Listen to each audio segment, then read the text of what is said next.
Okay, so we're back with Pong, and last time I got a little carried away with the bunnies.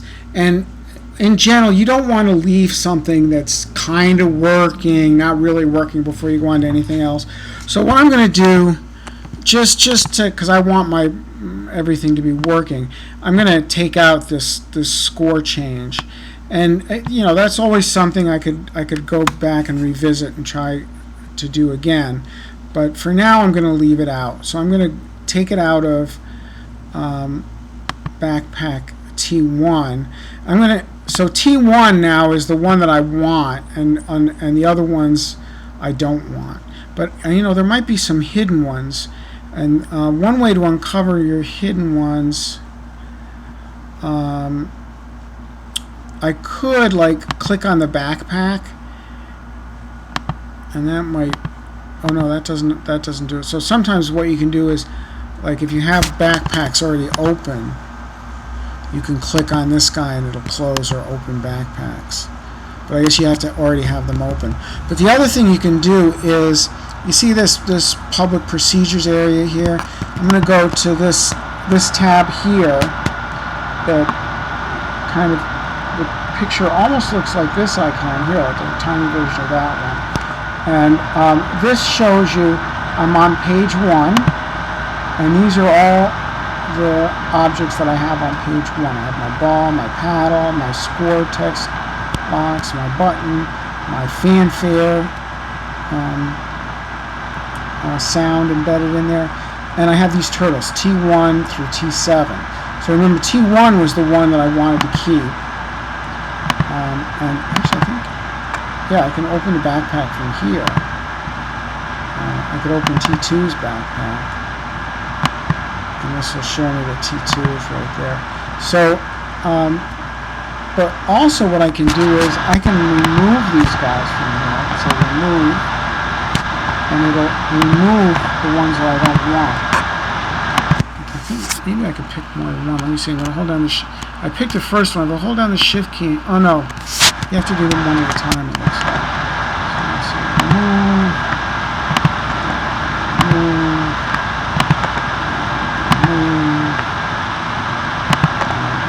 So now I just have this guy. Okay?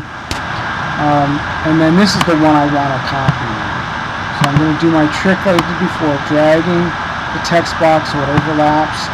I get these gray boxes, and then I say edit copy. Paste, however many I have paste on there, and arrange them somewhere. Screen.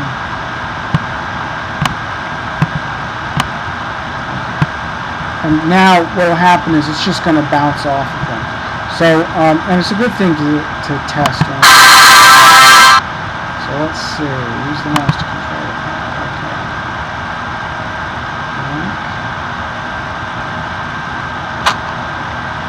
And notice my initial score is 2. I'm going to do something about that, because I think I changed it so it would set score to a high score divided by 2 or something weird. But this looks like it's working. So it would be nice, if I hit all the rabbits that I got to win or something like that. That's another thing to benefit. That's something that you can play around with all the time.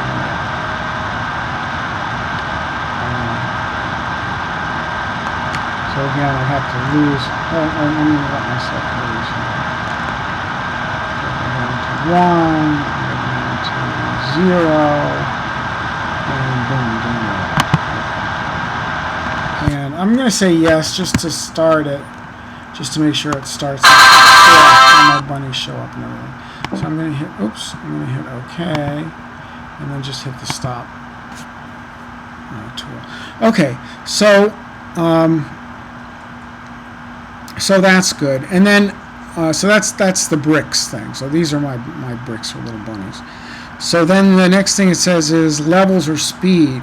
Create different game levels. Use a slider to control the speed of the ball. So again, remember with the text box, we automatically got a set score and a, wait, let me cancel this. When we created this text box, oh, you know what? Yeah, that reminds me. I'm going to change this to just set winning score again and save that. So now the winning score will just get set to 4 because that's my output, or whatever I change this to.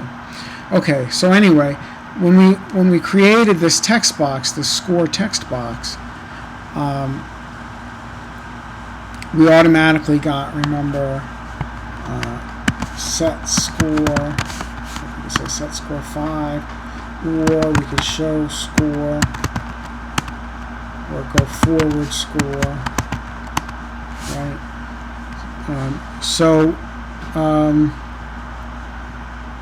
Yeah, so we automatically got the command set score and the reporter score, those two procedures.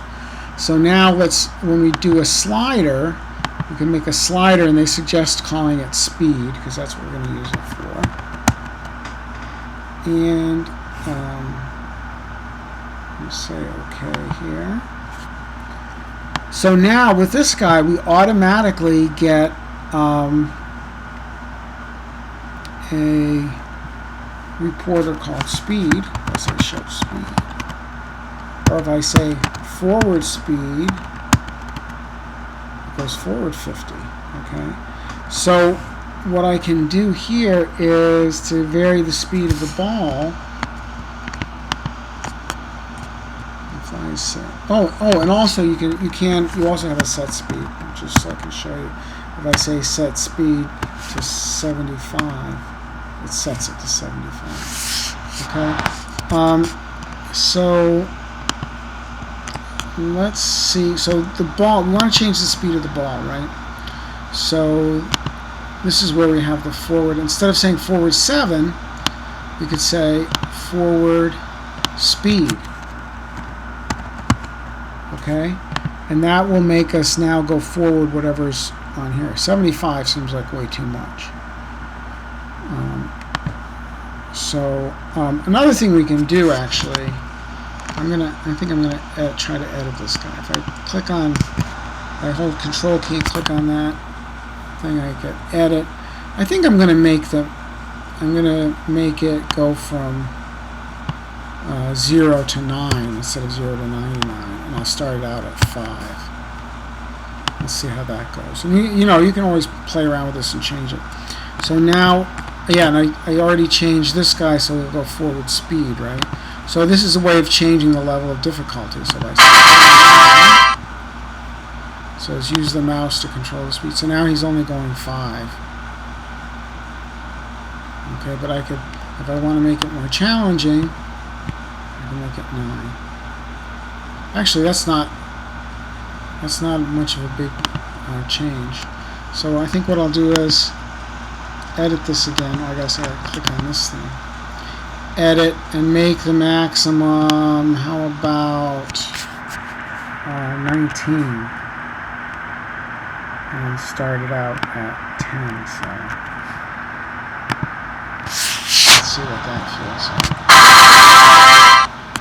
like. And again, depending on your skill level, which is probably better than mine, you might want to make it so you can make it even faster than that.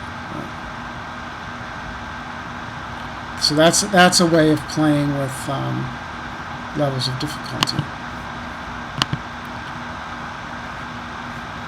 So let's save that.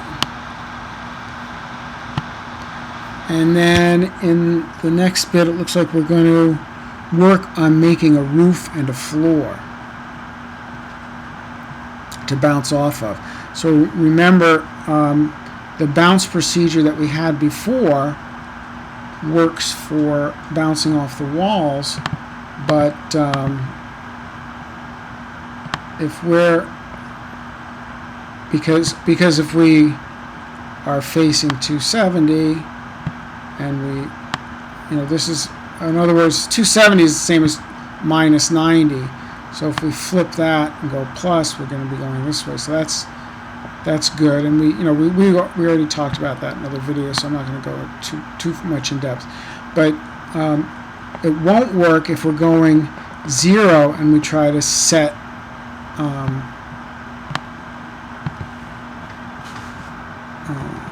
set heading to minus heading. If we're already at 0, we're just going to stay at 0, right? So it won't work for trying to bounce off of the ceiling or the floor. Okay, so we'll look at that in the next video.